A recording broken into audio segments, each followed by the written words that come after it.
whoa. There's a lot of dumbass criminals to talk about, baby. It's the whacked out news. People breaking the law. Ha-ha, fighting in the nude. Drunk people pooping in the street. Ha-ha, it's the whacked out news. So many people on meth. Ow! Well, it's been about 30 years since the name Lorena Bobbitt sent shivers down men's spines globally for what she did to her then husband, John Wayne Bobbitt. She dismembered him and then chucked that thing right into the front yard. Like a Vienna sausage that nobody wanted. We never heard of anything like that. We're like, oh my gosh, that can happen? That's terrible. I can't believe that a woman would actually go to that level. And we're talking private part here. Absolutely. Yeah. Free Willy. Well, now there's a new name to fear. Janita Hoppings. It's a great name. What she did is a different level to me. Janita cut somebody? She kicked in the front door of her boyfriend's home. She went in, had a sharp object. But she did not go for the twig. She went for the berries. She took off the testicles? Opened her up. Left one dangling.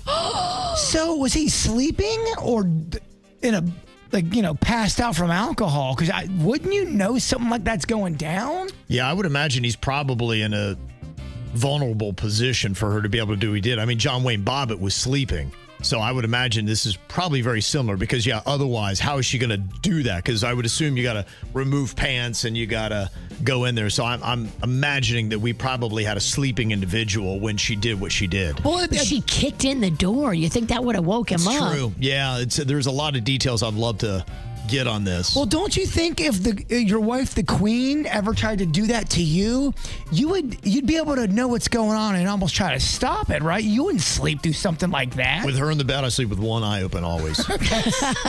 Yeah, don't trust it. Still don't trust it. So you're ready. Yeah, we're like 30 years in and I still don't trust it. Yeah, every night I just keep saying the name, John Wayne Bobbitt. John Wayne Bobbitt. We will never forget. John Wayne Bobbitt. That's your never cheat on this woman. That's your mantra when you go to bed. It is. I have a shirt that says, remember, John Wayne Bobbitt. Keep me in line. Well, there's a Florida man named Grant Hagood James who led deputies on a carjacking chase. In the process, he ditched his gun and then jumped into the Halifax River in Volusia County to escape. Wow.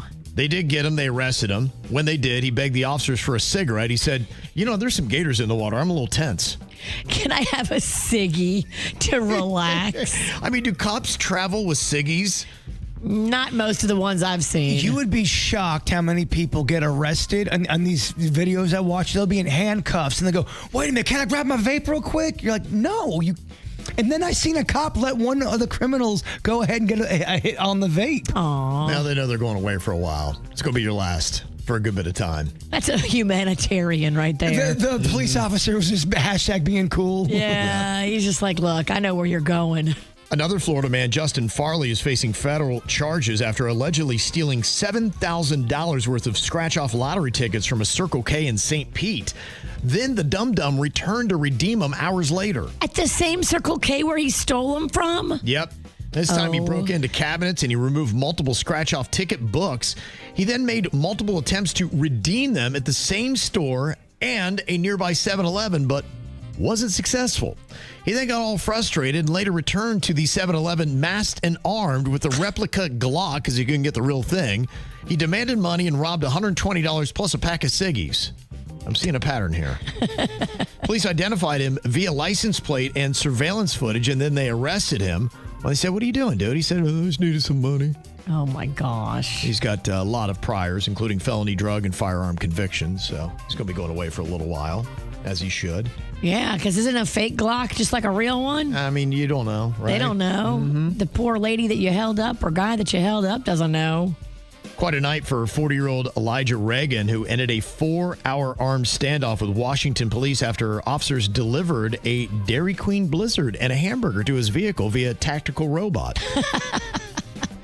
Apparently, this guy had used a mortar to shoot fireworks into his Pullman, Washington apartment ceiling Sunday night. started a fire, damaged 8 units, forced dozens to evacuate. Oh, no. His estranged wife then told police that he called her saying, "I bombed my apartment." And he said bad people were after him. Uh-oh, he's on something. It's called meth. I don't know if you ever heard of it. We have heard of it. It makes you do some squirrely things. While whack on meth, he decided to lead police officers on a high-speed chase in his 2012 Kia Sedona. I don't know if you've ever tried to rev a 2012 Kia Sedona. They're not going to outrun police vehicles. They put down some spike strips. They disabled the vehicle. They found a shotgun, bottle rockets, fire logs, and lighter fluid inside, which made them believe this was the guy responsible for the fire. It was all the same stuff that ignited the apartment fire. He had it with him. But part of the negotiations for the surrender, he's like, "I need a meal from Dairy Queen." And then that's when he said, "All right, just go get him a stupid Blizzard and hamburger."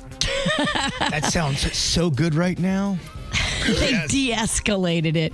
They gave him a Blizzard and a burger, and he surrendered. Yeah, these cops, kind of cool. They give you vape ciggies. It is a smart way to Blizzards, handle a hamburgers. situation. I mean, you don't want to shoot a guy. You don't want to have all that drama and paperwork. So, yeah, give the guy a burger and a Blizzard, and then he'll come out and be happy. There was this case where he called the cops to confess that he had buried a body in his backyard, and he's kind of going through it, and they're trying to put him in handcuffs. So, "Can I just get one more beer? Can I just get one more beer?" Like, no. You're good. You've had enough, and you're a murderer. Oh, wow. This is kind of a weird story. There's a couple in Florida here that is facing charges after they left their 16-year-old son by himself on the side of the road, and they told him to fend for himself. They only left him with a little bit of cash and a bag of handguns. Cash and handguns. What? The teen boy also has an 8-year-old sibling who was also in the car for the trip but wasn't kicked out. So it sounds like they were still with the parents when they were located, but what a weird thing to be like, "All right, you're on your own, you're 16, here's some guns and a little bit of cash." These parents shouldn't be raising kids. Probably not, no. They need to Probably take not. the little one away. Yeah, I would say so as well. The story was these people kicked him out of the car and gave him 2 bags. And, once through the course of that investigation, talking with him, we were able to figure out what was in those bags. There was the loaded weapons, and I believe there was a magazine as well. And the report indicates that the child was handed, these bags and said, "You're the chosen one. Good luck." So that's odd. You're the chosen one. That's kind of odd. That is odd. It sounds like the parents were on something. Yeah. Maybe they had the little meth too. Yes. Well, that's kind of common for the whacked out news. It is. Whacked Out News loves meth. The Whacked Out News brought to you by methamphetamine.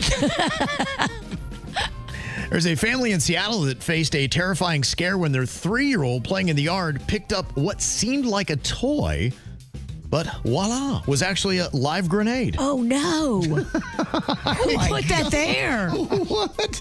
How does this even happen?